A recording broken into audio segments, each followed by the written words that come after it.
মৰমৰ ছাত্ৰ-ছাত্ৰীসকল, তোমালোকৰ পৰীক্ষা একেবাৰে সমাগত আৰু তোমালোকৰ এতিয়া প্ৰি ফাইনেল এক্সামো হৈ আছে আৰু তোমালোকৰ অসমীয়া পৰীক্ষা হ'ব তোমালোকৰ 8 তাৰিখে।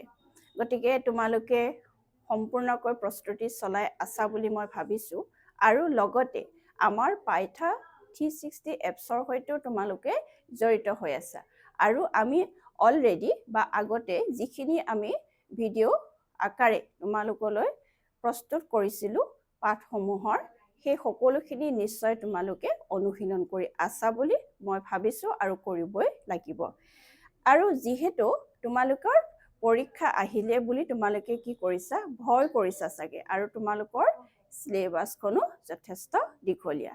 সেই সম্পৰ্কে তোমালোকে ভয় নকৰিবা। সদায় তোমালোকে নিজে নিজৰ ওপৰত আত্মবিশ্বাস আৰু লগতে সাহস থাকিবই লাগিব।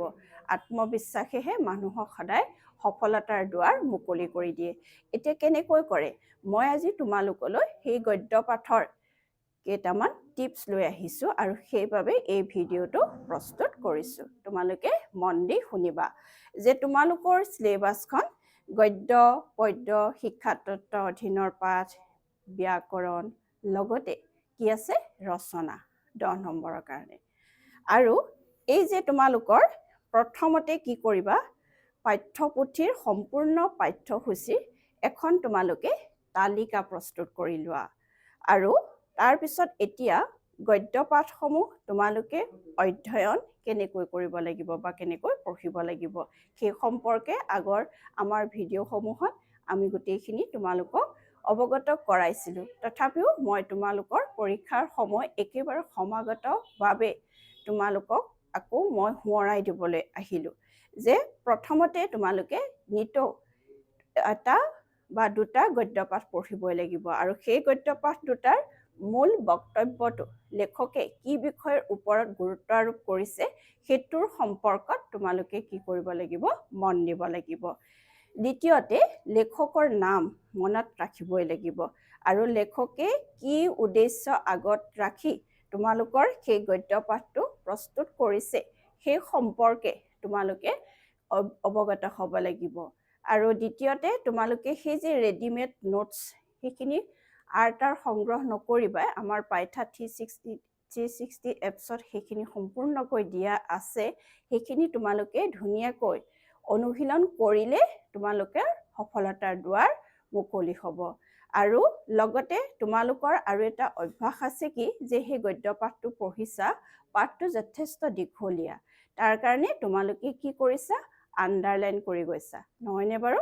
সেই আণ্ডাৰলাইনৰ সলনি তোমালোকে সেইখিনি যদি প্ৰশ্ন আৰু উত্তৰ এনেধৰণে যদি তোমালোকে কৰিবলৈ অভ্যাস কৰা, তোমালোকৰ তেতিয়া কি হ'ব, দুটা কথাৰ পৰা উপকৃত হ'বা। প্ৰথমটো হৈছে তোমালোকৰ কি হ'ব, মনত ৰ'ব, আৰু দ্বিতীয় কথাটো তুমি যে লিখিবা বাক্যটো লিখিবলৈ যাওঁতে তোমাৰ কি হ'ব, তোমাৰ হাতৰ স্পীডটো বাঢ়িব, লগতে বানান শুদ্ধ হ'ব। আৰু তাৰপিছতে তোমালোকে কি কৰিবা, সদায় কি যে পঢ়িলা, সেই যে লেচন এটা পঢ়িলা সেইখিনি তুমি কি আয়ত্ত কৰিলা সেইখিনি তুমি মনে মনে অনুশীলন কৰিব লাগিব আৰু অনুশীলন কৰাৰ পিছত তুমি সেইখিনি লিখিবলৈ চেষ্টা কৰিবা। আৰু একেবাৰে তোমালোকৰ গদ্য পাঠৰ আজি একেবাৰে সহজ টিপছটো হৈছে কি, উত্তৰসমূহ লিখোঁতে তোমালোকৰ যিহেতু 4 নম্বৰ আৰু 5 নম্বৰৰ দীঘলীয়া প্ৰশ্ন আহে, 4 নম্বৰ বা 5 নম্বৰ দীঘলীয়া প্ৰশ্ন লিখিবলৈ যাওঁতে তোমালোকে প্ৰথমতে উপস্থাপন লিখিবই লাগিব। উপস্থাপন মানে লেখকৰ নামৰ সৈতে লেখকে কি উদ্দেশ্যে প্ৰশ্নটো লিখিছে সেই সম্পৰ্কে। দ্বিতীয় পইণ্টটো আহিব, তোমাৰ প্ৰশ্নটোৰ বিষয়বস্তু কি তোমাক সুধিছে সেইখিনি তুমি প্ৰকাশ কৰিব লাগিব। তৃতীয়তে তোমাৰ উপসংহাৰ বা সামৰণি লিখিবই লাগিব। আৰু এই তিনিটা ষ্টেপত যদি তুমি ভাগ কৰি লোৱা তেতিয়াহ'লে তোমাৰ কি হ'ব, এই যে চমু প্ৰশ্নবোৰ যেনেকৈ তোমালোকে 2 মাৰ্কছৰ 2 নম্বৰৰ প্ৰশ্নসমূহ মনত ৰাখিবলৈ তোমালোকৰ কি থাকে, তোমালোকে বুজি পোৱা আৰু সেইখিনি তোমালোকৰ কাৰণে সহজ হৈ পৰে।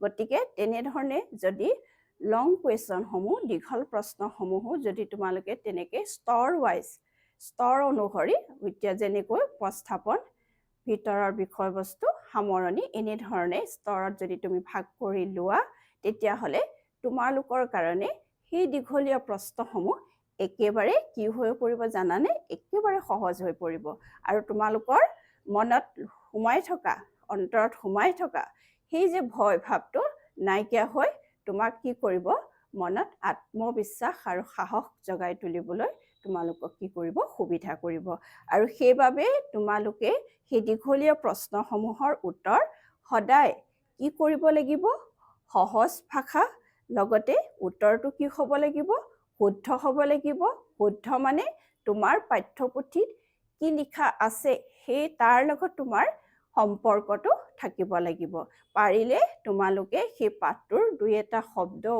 যদি তোমালোকৰ দীঘলীয়া প্ৰশ্নসমূহত লিখিব পাৰা তেতিয়াহ'লে তোমালোকৰ পৰীক্ষকে ভাবিব যে ছাত্ৰ ছাত্ৰীয়ে সদায় লেচনসমূহ পঢ়িছে আয়ত্ত কৰিব পাৰিছে আৰু তাৰপিছতে সেইখিনি তোমাৰ কি হ'ব লাগিব স্পষ্ট ভাষাত লিখিবই লাগিব আৰু এইখিনি হৈছে তোমালোকৰ আজিৰ গদ্য পাঠৰ মূল টিপছ আজিলৈ আহিছোঁ পুনৰ তোমালোকক অন্য এটা ভিডিঅ'ত আকৌ লগ পাম আৰু তোমালোকৰ কাৰণে মোৰ ফালৰ পৰা অৰ্থাৎ পাইথা 360 এপছৰ ফালৰ পৰা অসমীয়া বিষয়ৰ বাবে অফুৰন্ত শুভকামনা আৰু লগতে ইংৰাজী নৱবৰ্ষৰো শেহতীয়াকৈ মই শুভেচ্ছা জ্ঞাপন কৰিলোঁ